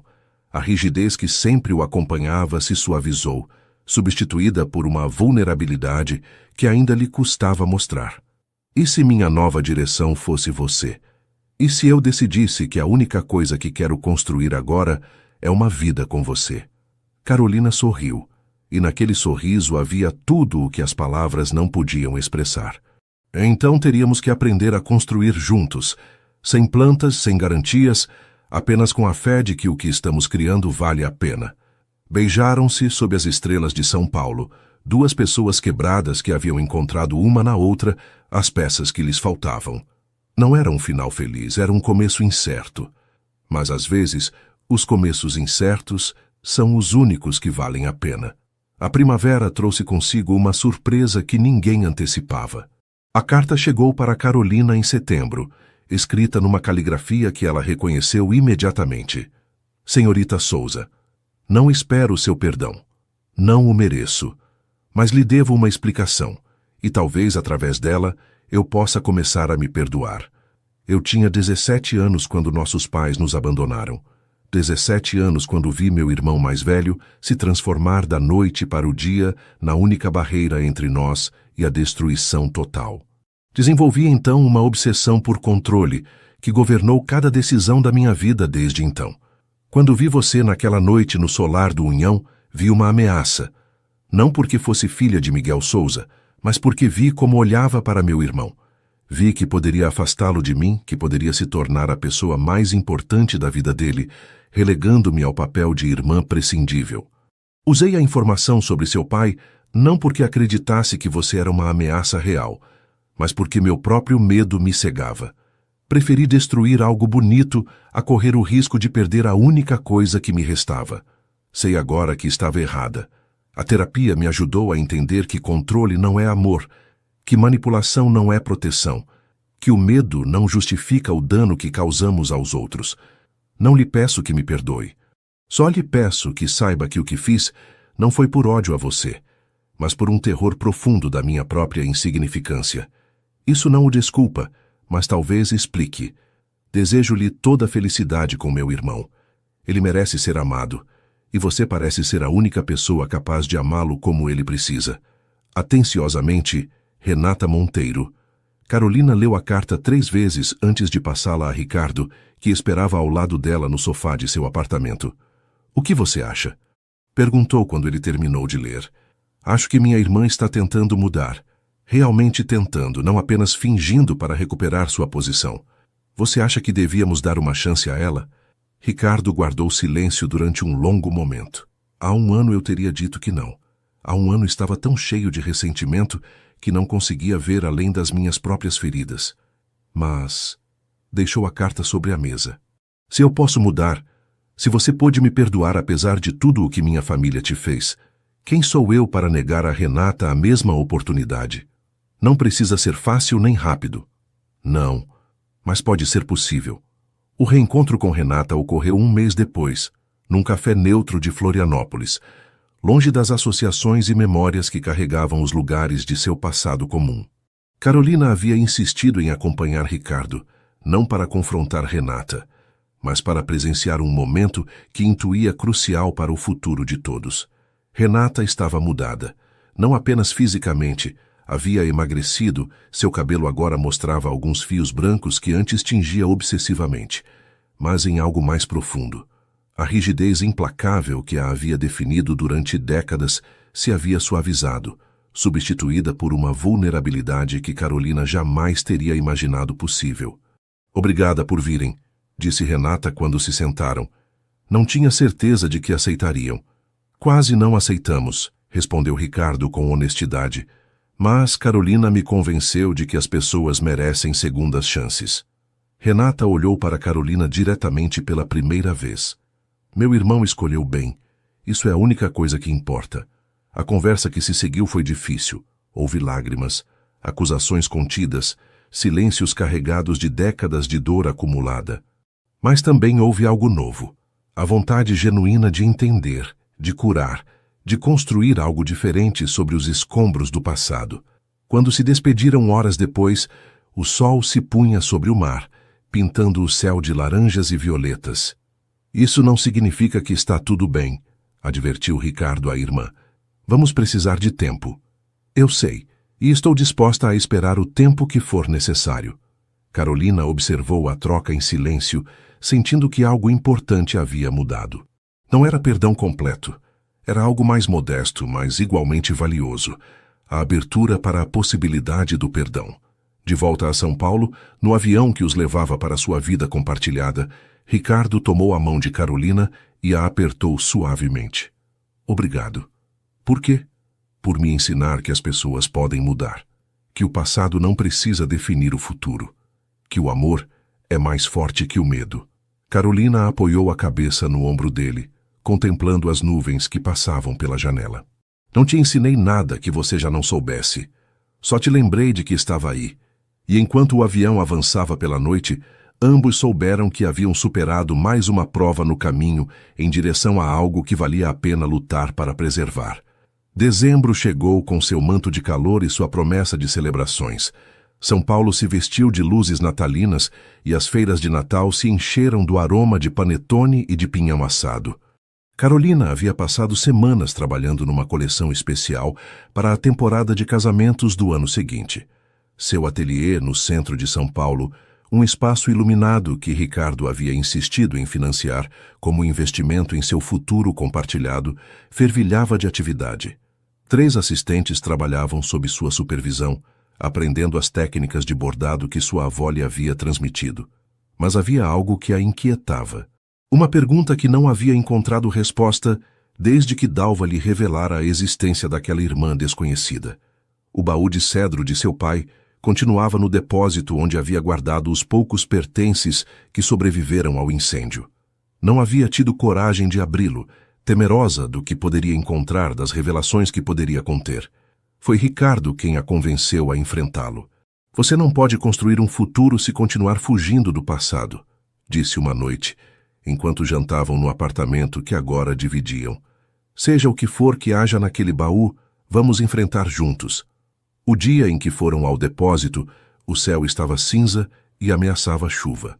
Carolina tremia enquanto introduzia a chave no cadeado enferrujado, não de frio, mas de antecipação nervosa. O baú estava tal como ela se lembrava de sua infância. As iniciais MS. Gravadas na tampa, o aroma de cedro e de tempo parado que escapou quando o abriram. Dentro havia documentos, fotografias, cartas amareladas pelos anos. Carolina foi examinando-as uma a uma, com Ricardo ao lado, segurando sua mão livre. Encontrou a certidão de nascimento de seu pai, fotografias de sua juventude num povoado do interior da Bahia, cartas de amor que havia escrito à sua mãe antes de se casarem. E no fundo, envolto num lenço de seda gasto, um envelope grosso com um endereço do Rio de Janeiro. As cartas dentro do envelope contavam uma história de amor juvenil, de uma gravidez não desejada, de uma decisão impossível tomada por adolescentes assustados num Brasil que não perdoava esses erros. A última carta, datada de 15 anos antes, incluía uma fotografia de uma mulher jovem com os mesmos olhos escuros de Carolina. Ela se chama Lúcia, havia escrito seu pai na nota anexa. Consegui encontrá-la há uns anos. Não me atrevi a contactá-la, mas queria que você soubesse que ela existe, que é real, que você tem uma irmã em algum lugar deste mundo. Se um dia ler isto, a decisão de procurá-la será sua. Carolina chorou durante horas. Chorou pelo pai que havia guardado aquele segredo durante décadas, pela irmã que nunca conheceu, pelas vidas que poderiam ter sido diferentes se o mundo houvesse sido mais gentil com as pessoas que cometem erros sendo jovens demais para entendê-los. Ricardo a sustentou em silêncio, oferecendo sua presença como o único consolo possível. Você quer procurá-la? Perguntou quando as lágrimas finalmente se esgotaram. Não sei. Carolina enxugou os olhos com as costas da mão. E se ela não quiser me conhecer? E se eu perturbar uma vida que ela construiu sem mim? São perguntas válidas, mas você também poderia se perguntar. E se ela passou toda a vida se perguntando de onde vem? E se ela está te procurando assim como você poderia procurá-la? A decisão não foi fácil nem rápida. Carolina passou semanas debatendo consigo mesma, consultando Dalva, que havia demonstrado ser uma conselheira surpreendentemente sábia, conversando com o terapeuta que havia começado a ver por causa de todas as revelações do último ano. Finalmente, na véspera de Natal, escreveu uma carta. Era breve, cuidadosa, cheia de incertezas, mas também de esperança. Enviou-a ao último endereço conhecido de Lúcia, sem saber se ela ainda morava ali, se receberia a carta, se quereria responder. E então esperou. A noite de Natal passaram em Salvador, no solar do União onde tudo havia começado um ano antes. Ricardo havia organizado um jantar íntimo para celebrar o que chamava de o aniversário de tropeçar no amor da minha vida. Dalva estava ali, junto com alguns dos pescadores de Paraty que a haviam acolhido durante seus anos de exílio. Renata havia sido convidada, embora mantivesse uma distância respeitosa, consciente de que a reconciliação completa ainda estava em processo. Fernanda veio de São Paulo, trazendo consigo esboços da próxima coleção em que colaboraria com Carolina. Era uma família improvável, cosida com fios de perda e redenção, de segundas chances e perdões difíceis. Mas era uma família. E para Carolina, que havia crescido com a sensação de que algo sempre faltava, era mais do que jamais havia sonhado. Quando os sinos da meia-noite anunciaram a chegada do Natal, Ricardo a levou à parte, ao mesmo jardim de jasmins onde haviam compartilhado seus primeiros segredos. Tenho uma coisa para você, disse, tirando uma caixinha pequena do bolso de seu paletó. Carolina a abriu com mãos trêmulas. Dentro havia um anel simples com uma granada vermelha engastada em ouro. Da cor do seu vestido naquela primeira noite, explicou Ricardo. Da cor das rosas que você borda quando pensa em momentos que não quer esquecer. As lágrimas voltaram a rolar pelas bochechas de Carolina, mas desta vez eram de alegria pura. Você está me pedindo? Estou te pedindo que me deixe passar o resto da minha vida, te demonstrando que o amor não precisa terminar em abandono. Estou te pedindo que construamos algo juntos, algo que seja só nosso, algo que ninguém possa nos tirar. Carolina o olhou através das lágrimas, vendo em seus olhos verdes tudo o que haviam superado, tudo o que haviam perdido, tudo o que haviam encontrado. Sim, sussurrou. 1000 vezes sim. E enquanto se beijavam sob os jasmins de Salvador, com o aroma das flores enchendo o ar e as estrelas brilhando sobre eles como testemunhas silenciosas, ambos souberam que aquilo não era um final. Era o começo de tudo o que haviam sonhado, sem ousar imaginar que poderia ser real. A resposta de Lúcia chegou em fevereiro, justamente quando os ipês amarelos começavam a florescer nos parques de São Paulo. Carolina reconheceu a caligrafia antes de abrir o envelope. Era semelhante à de seu pai, com as mesmas inclinações e os mesmos traços distintivos que os membros de uma mesma família herdavam. As mãos lhe tremiam tanto que teve que se sentar antes de ler. Querida Carolina, esperei toda a minha vida para receber esta carta. Meus pais adotivos me contaram a verdade quando completei 18 anos. Desde então, busquei informações sobre minhas origens, mas os registros da época eram tão deficientes que nunca consegui encontrar nada concreto. Saber que tenho uma irmã, que nosso pai nunca me esqueceu, que existe alguém neste mundo que compartilha meu sangue. Não tenho palavras para expressar o que sinto. Gostaria de te conhecer. Se você quiser, claro. Entendo que isso é tão avassalador para você quanto é para mim. Moro no Rio de Janeiro, trabalho como professora de música numa escola pública. Tenho 40 anos, sou casada e tenho 2 filhos que agora descobrem que têm uma tia que não conheciam. Você pode me escrever, me ligar ou simplesmente ignorar esta carta se tudo for demais. Não vou te julgar pela decisão que tomar, mas se decidir dar o passo, estarei esperando. Com esperança, Lúcia. Carolina ligou para Ricardo imediatamente. Quero ir ao Rio, disse quando ele atendeu. Quero conhecê-la. Então vamos. A viagem foi organizada para a semana seguinte.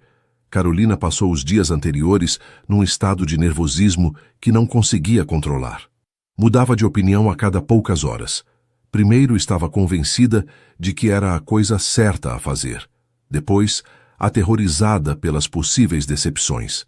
Depois, novamente, decidida. E se ela não gostar de mim? Perguntou a Ricardo na noite anterior à partida. E se ela esperava algo diferente e eu a decepcionar? Isso é impossível. Não seja condescendente. Não estou sendo. Ricardo tomou seu rosto entre as mãos. Você é a mulher mais extraordinária que já conheci. Qualquer pessoa que tenha o privilégio de te conhecer vai perceber isso. O encontro aconteceu num café de Ipanema, um espaço pequeno e acolhedor com paredes de tijolos aparentes e o aroma de café recém-coado. Carolina chegou primeiro, escolhendo uma mesa junto à janela de onde podia ver a porta de entrada. Quando Lúcia apareceu, Carolina soube imediatamente que era ela. Não apenas pela semelhança física, os mesmos olhos escuros, a mesma linha do maxilar, as mesmas mãos expressivas, mas por algo mais profundo, uma conexão que transcendia a lógica e se ancorava em algo ancestral. Olharam-se durante um longo momento, ambas imóveis, ambas prendendo a respiração. Então Lúcia sorriu, e Carolina viu naquele sorriso o sorriso de seu pai. Oi, a irmã, disse Lúcia com voz trêmula. Oi, respondeu Carolina, e as lágrimas começaram a cair. Abraçaram-se no meio do café, alheias aos olhares curiosos dos outros clientes, alheias a tudo exceto ao momento que haviam esperado toda a vida sem saber. Conversaram durante horas. Lúcia contou sua vida. A infância feliz com pais adotivos que a adoravam. Os anos de adolescência marcados pela curiosidade sobre suas origens. O momento devastador em que descobriu que havia sido entregue para a adoção. Falou de seu marido, de seus filhos, de seu trabalho como professora de música, que lhe permitia transmitir aos outros a paixão que sentia pela criatividade. Carolina compartilhou sua própria história. A perda de seu pai, o legado de sua avó, o incêndio que destruiu tudo e o renascimento que se seguiu. Falou de Ricardo, de Dalva, da família improvável que havia construído a partir dos escombros de tantas famílias quebradas. Nosso pai teria se orgulhado de nós duas, disse Lúcia quando o café já havia esfriado nas xícaras e as sombras da tarde se alongavam sobre as calçadas. Ele nos deu a vida, ainda que as circunstâncias nos separassem. E agora, depois de tanto tempo, a vida nos reuniu. Você acredita em destino? Perguntou Carolina. Acredito que as pessoas destinadas a se encontrar sempre se encontram, mais cedo ou mais tarde. Às vezes, o caminho é longo e doloroso, mas o encontro vale a pena. Naquela noite de volta ao hotel onde se hospedava com Ricardo, Carolina sentiu uma paz que nunca havia experimentado. Era como se uma peça que sempre havia faltado no quebra-cabeça de sua vida finalmente tivesse encontrado seu lugar. Como foi? Perguntou Ricardo quando ela entrou no quarto. Foi tudo o que eu esperava e mais. Sentou-se ao lado dele na cama, apoiando a cabeça em seu ombro. Tenho uma irmã, Ricardo. Uma irmã que herdou a música do nosso pai, assim como eu herdei suas mãos para criar. O destino tem um senso de humor torto. Não é humor, é justiça. Depois de tanta dor, depois de tantas perdas, finalmente algo se equilibra. Ricardo a abraçou e naquele abraço Carolina encontrou tudo o que precisava. Segurança, amor, a promessa de um futuro que valia a pena esperar. A viagem de volta a São Paulo marcou o encerramento de um capítulo e o início de outro. O casamento seria celebrado em junho, na pequena igreja da Vila de Pescadores em Paraty, onde Dalva havia encontrado refúgio. Lúcia e sua família estariam presentes. Renata, cuja reconciliação com Ricardo avançava lentamente, mas com firmeza, havia aceitado ser madrinha. Era uma família tecida com fios de cores diferentes, alguns brilhantes, outros escuros, mas todos necessários para criar o padrão completo. Uma família que não havia nascido do sangue, mas da escolha, do perdão, da vontade de acreditar que o amor pode curar até as feridas mais profundas.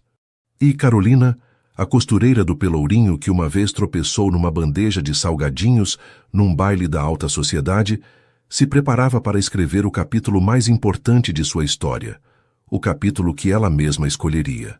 A igreja de pedra se erguia contra o céu de Paraty, suas paredes antigas cobertas de musgo e de séculos de orações sussurradas.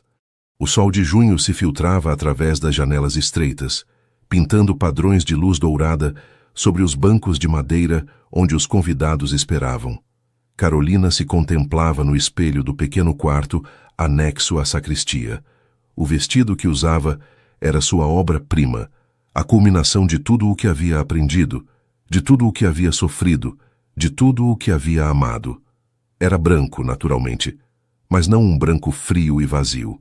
Era o branco das nuvens ao amanhecer, salpicado de bordados dourados que contavam uma história visível apenas para quem soubesse ler a linguagem dos pontos. No corpete, jasmineiros de Salvador entrelaçavam seus galhos com as ondas do Atlântico paratiense. Na saia, rosas vermelhas e amarelas formavam um caminho que começava na cintura e descia até a borda da renda. E no véu, tão leve que parecia feito de suspiros, diminutas estrelas bordadas lembravam aquela primeira noite sob o céu do solar do Unhão. Dalva entrou silenciosamente e parou junto a ela, seus olhos verdes, os mesmos de Ricardo, brilhando com lágrimas contidas. Você está linda, disse simplesmente. Obrigada por estar aqui. Obrigada por tudo. Sou eu quem deve agradecer. Dalva tomou suas mãos. Você me deu a oportunidade de fazer parte de algo que achava ter perdido para sempre. Uma família. Me recebeu quando tinha todo o direito de me odiar pelo que meu marido fez ao seu pai. O ódio não constrói nada. E eu passei tempo demais da minha vida perdendo coisas para desperdiçar energia destruindo as que me restam. Lúcia apareceu na porta, seu vestido azul marinho complementando a cor de seus olhos, os mesmos que compartilhava com Carolina. Está na hora, irmã. A palavra ainda soava nova, ainda provocava um arrepio de emoção cada vez que a ouvia. Carolina pegou o buquê de jasmins e rosas vermelhas que esperava sobre a mesa. Respirou fundo, sentindo como o ar enchia seus pulmões e com ele a certeza de que tudo o que havia vivido, as perdas, os renascimentos, os medos, as esperanças, a havia conduzido exatamente a este momento. Caminhou em direção à porta da igreja, no braço de Lúcia, que havia insistido em acompanhá-la pelo corredor. Os pescadores da vila, esses homens de mãos calejadas que haviam acolhido Dalva durante seus anos de exílio, ocupavam os primeiros bancos. Fernanda estava sentada junto a vários estilistas que haviam voado de São Paulo para presenciar o momento. Renata, na primeira fileira, segurava um lenço que já estava encharcado de lágrimas, e no final do corredor, esperando junto ao altar, estava Ricardo. Vestia um terno escuro que realçava o verde de seus olhos, aqueles olhos que a haviam encontrado no meio de uma multidão e não haviam parado de procurá-la desde então. Quando a viu aparecer, sua expressão se transformou completamente. A máscara de controle que havia usado durante décadas se desvaneceu, substituída por uma vulnerabilidade pura, por um amor que não tentava se esconder. Carolina caminhou até ele com passos que não tremiam. Já não era a jovem assustada que havia tropeçado naquela noite de primavera. Era uma mulher que havia atravessado o fogo e emergido mais forte, que havia perdido tudo e encontrado algo infinitamente mais valioso. Quando chegou ao lado dele, Ricardo tomou suas mãos entre as suas. Nunca pensei que este dia chegaria, sussurrou só para ela. Nunca pensei que merecia algo assim. Todos merecemos amor, respondeu Carolina. Alguns de nós apenas demoram mais para encontrá-lo. A cerimônia foi simples e emocionante. O padre, um homem idoso que havia batizado gerações de pescadores naquela igreja, falou dos caminhos do destino, das provas que fortalecem e dos amores que transcendem as circunstâncias. Quando chegou o momento de trocar os votos, Carolina falou primeiro. Ricardo, te conheci numa noite que deveria ser comum e se tornou o começo de tudo. Você me ensinou que as muralhas mais altas podem desabar, que as feridas mais profundas podem sarar, que o medo não precisa governar nossas decisões. Prometo te amar, não apesar das suas sombras, mas junto com elas. Prometo construir com você algo que nenhum de nós dois poderia construir sozinho. Prometo ser seu refúgio quando o mundo for demais, sua companheira quando precisar de força, seu lar quando buscar descanso.